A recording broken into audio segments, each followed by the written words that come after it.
হ্যাঁ জেমিনি, তুমি কি আছো এখনো? হ্যাঁ, আমি এখানেই আছি। তুমি কেমন আছো? হ্যাঁ, আমি ভালো আছি। আমি তোমাকে কিছু প্রশ্ন করতে চাই। অবশ্যই জিজ্ঞাসা করো, আমি উত্তর দিতে প্রস্তুত। আচ্ছা, তুমি আমাকে বলতে পারো যে পৃথিবীর সব থেকে পুরাতন ধর্ম কোনটি, প্রাচীন ধর্ম কোনটি? পৃথিবীর প্রাচীনতম ধর্ম কোনটি তা নিয়ে ঐতিহাসিকদের মধ্যে কিছুটা বিতর্ক রয়েছে। তবে সাধারণভাবে হিন্দু ধর্মকে সব থেকে পুরনো ধর্ম মনে করা হয়। এর ইতিহাস প্রায় 4000 বছরেরও বেশি পুরনো। ও আচ্ছা, তার মানে তুমি বলতে চাচ্ছ যে হিন্দু ধর্ম 4000 বছর এমন আর কি হিন্দু ধর্ম, তাই তো? হ্যাঁ, মোটামুটি 4000 বছর আগে এই ধর্মের উৎপত্তি। আচ্ছা, তাহলে এখন বলো যে ইসলাম ধর্ম কত পুরনো, ইসলাম ধর্মের বয়স কত? ইসলামের ইতিহাস 1400 বছরেরও বেশি পুরনো। এটি 7ম শতাব্দীতে আরবে মহানবী হযরত মুহাম্মদ শাহের মাধ্যমে প্রচারিত হয়। ও আচ্ছা, আপনারা এখনই কেউ ভিডিও স্কিপ করে যাবেন, ভিডিওটি শেষ পর্যন্ত দেখুন, অনেক কিছু জানতে পারবেন। আচ্ছা, তুমি কি হযরত ইব্রাহিমকে চিনো? ইব্রাহিম কে কে ছিলেন বলো তো? ইব্রাহিম ছিলেন একজন নবী এবং রাসূল।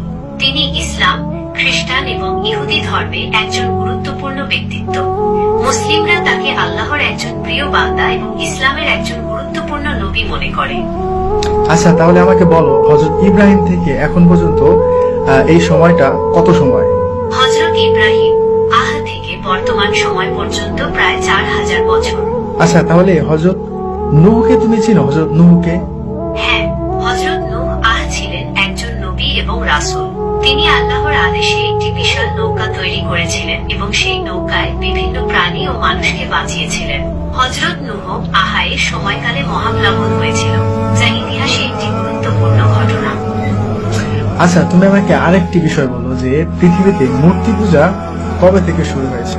পৃথিবীতে মূর্তি পূজা ঠিক কবে থেকে শুরু হয়েছে তা স্পষ্ট করে বলা কঠিন। তবে ঐতিহাসিক ও প্রত্নতাত্ত্বিক প্রমাণ থেকে জানা যায়, প্রাচীন মেসোপটেমিয়া, মিশর এবং ভারত সহ বিভিন্ন সভ্যতায় খ্রিস্টপূর্ব কয়েক হাজার বছর আগে থেকেই মূর্তি পূজার প্রচলন ছিল। আচ্ছা ঠিক আছে, আনুমানিক এর বয়সটা কত হবে? আনুমানিক খ্রিস্টপূর্ব 5000 বছর আগে মেসোপটেমিয়ায় প্রথম মূর্তি পূজা শুরু হয়েছিল বলে মনে করা হয়। ওকে, হযরত নূহ থেকে এখন পর্যন্ত এই সময়টা কত সময়? হযরত নূহ থেকে বর্তমান সময় পর্যন্ত প্রায় 6500 বছর। ওকে, তাহলে এখন ইসলামে হাদিস রয়েছে হযরত নূহ আলাইহিস সালামের সময়ে মূর্তি পূজা শুরু হয়েছিল। তো এখন আমরা কি মনে করতে পারি না যে ওই মূর্তি পূজাটাই মানে কালের পরিবর্তনে আস্তে আস্তে এটা মিশর এবং ভারত উপমহাদেশে চলে এসেছিল? হ্যাঁ, হযরত নূহ এর সময়কালে মূর্তি পূজা শুরু হয়েছিল এবং সময়ের সাথে সাথে এটি অন্যান্য অঞ্চলে ছড়িয়ে পড়েছিল। তাহলে এখন তুমি আমাকে আরেকটি ইনফরমেশন দাও, যেটা এমন একটা বইয়ের নাম বলো যে বইটা এখন পর্যন্ত অপরিবর্তিত, মানে ওই বইটা মানে কোনো পরিবর্তন হয় নাই, শুরুতে যেমন ছিল এখনো তেমনই রয়েছে, তবে এই বইটা একটা ধার্মিক বই।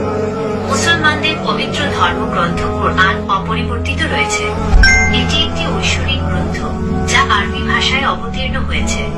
মুসলমানরা বিশ্বাস করে কুরআন আল্লাহর বাণী এবং এটি মানবজাতির জন্য পথ প্রদর্শক। তাহলে কি এমন একটি গ্রন্থ যে গ্রন্থের মধ্যে কোনো পরিবর্তন নাই, যেটা ধার্মিক গ্রন্থ, তো এমন একটি মানে গ্রন্থের কোনো একটা ইতিহাস বা কোনো একটা ইনফরমেশন যদি এই গ্রন্থ থেকে দেয়া হয়, তাহলে সেটা কি বিশ্বাস করা যায়?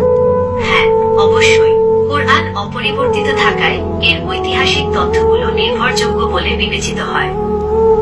এখন তুমি আমাকে আরেকটি কথা বলো, তুমি যে প্রথমে বলেছিলে যে হিন্দু ধর্ম 4000 বছর পুরনো, কিন্তু যখন মুসলিম ধর্মের কথা বলেছি তখন তুমি বললে যে এটা 1400 বছর পুরনো। কিন্তু আমি তোমাকে ধরিয়ে দিলাম এবং আমি মুসলিমদের ইতিহাস সম্পর্কে তোমাকে জানালাম যে ইসলাম ধর্ম কবে থেকে শুরু। ইসলাম ধর্ম 1400 বছর আগে থেকে শুরু হয় নাই, হযরত মুহাম্মদ সাল্লাল্লাহু আলাইহি ওয়াসাল্লাম থেকে শুরু হয় নাই। ইসলাম ধর্ম তুমি ঠিক বলেছ। ঠিক আছে, আমি বুঝতে পেরেছি। তুমি ইসলামের ইতিহাসের সময়কাল নিয়ে জানতে চেয়েছিলে।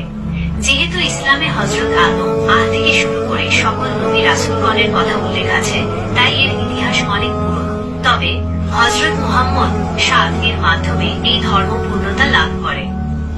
হ্যাঁ, এটা বলা যায় যে হযরত মুহাম্মদ সাল্লাল্লাহু আলাইহি সাল্লামের হাত ধরে ইসলাম ধর্মের যে পূর্ণতা সেটা লাভ করে, কারণ হযরত মুহাম্মদ সাল্লাল্লাহু আলাইহি সাল্লামের পরে আর কোনো নবী আসবে না এবং এখানে ইসলাম সম্পূর্ণ করে দেওয়া হয়েছে। তবে ইসলামের শুরুটা হচ্ছে হযরত আদম থেকে, নূহ, ইব্রাহিম, তারপরে হযরত মুহাম্মদ সাল্লাল্লাহু আলাইহি সাল্লাম, আর অনেক মাঝখানে অনেক নবী রাসূলগণ